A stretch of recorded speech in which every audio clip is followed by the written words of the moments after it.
Most repeated MCQs related to industrial development in Pakistan.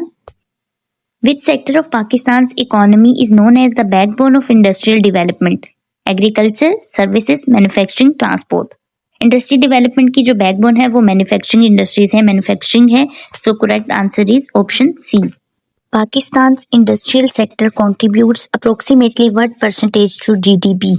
10%, 20%, 35%, 50%. Pakistan का industrial sector GDP में कितना contribute करता है? पाकिस्तान की जीडीपी में कितना कंट्रीब्यूट करता है? 20% जो है इंडस्ट्रियल सेक्टर कंट्रीब्यूट करता है. Which industry is the largest in Pakistan's industrial structure? Cement, textile, sugar, steel.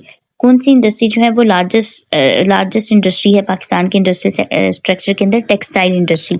Pakistan जो है वो अपनी टेक्सटाइल इंडस्ट्रीज की वजह से मशहूर है और सबसे ज्यादा जो है वो टेक्सटाइल इंडस्ट्रीज ही है पाकिस्तान में. The industrial development bank of Pakistan IDBP was established in which year? 1948, 1959, 1961, 1965. 1961 में IDBP इस्टेब्लिश हुआ था, ये आपने याद रखना है. Which city is famous for high quality sports goods manufacturing? कौन सी सिटी जो है वो हाई क्वालिटी की स्पोर्ट्स गुड्स मैन्युफैक्चरिंग के लिए फेमस है? Karachi, Lahore, Sialkot, Islamabad. Sialkot. Option C is the correct answer.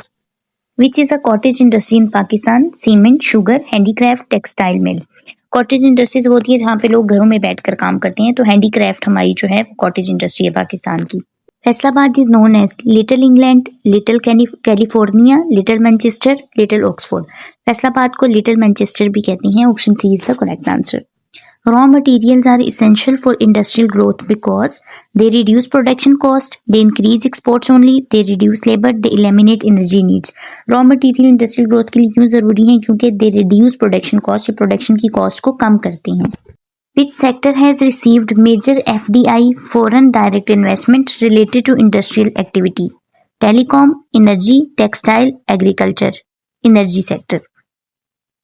Correct answer is energy sector.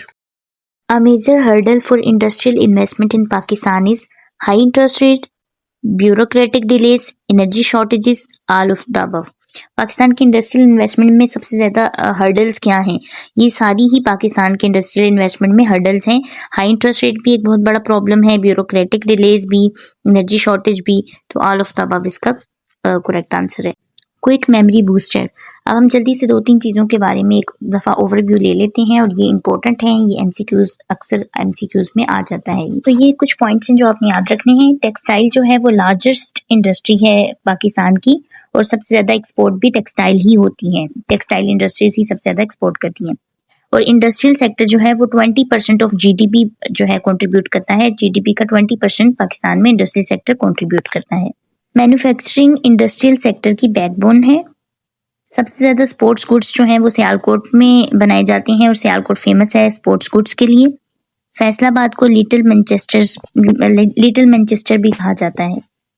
IDBP industrial development bank of Pakistan set up in 1961 to financial industrial growth. 1961 में बनाया गया था इंडस्ट्रियल ग्रोथ के लिए. IDBP industrial development bank of Pakistan was a government owned financial institution established in 1961. ये आपने याद रखना है कि 1961 में एस्टेब्लिश हुआ था. किस लिए हुआ था? इसका पर्पस क्या था? To provide long term financing for industrial development Pakistan. Pakistan में इंडस्ट्रियल डेवलपमेंट के लिए लॉन्ग टर्म फाइनेंस करने के लिए, उनको लोन्स वगैरह देने के लिए, लॉन्ग टर्म लोन्स देने के लिए ये इंस्टीट्यूट बनाया गया था. Like, follow and subscribe curious economist hub.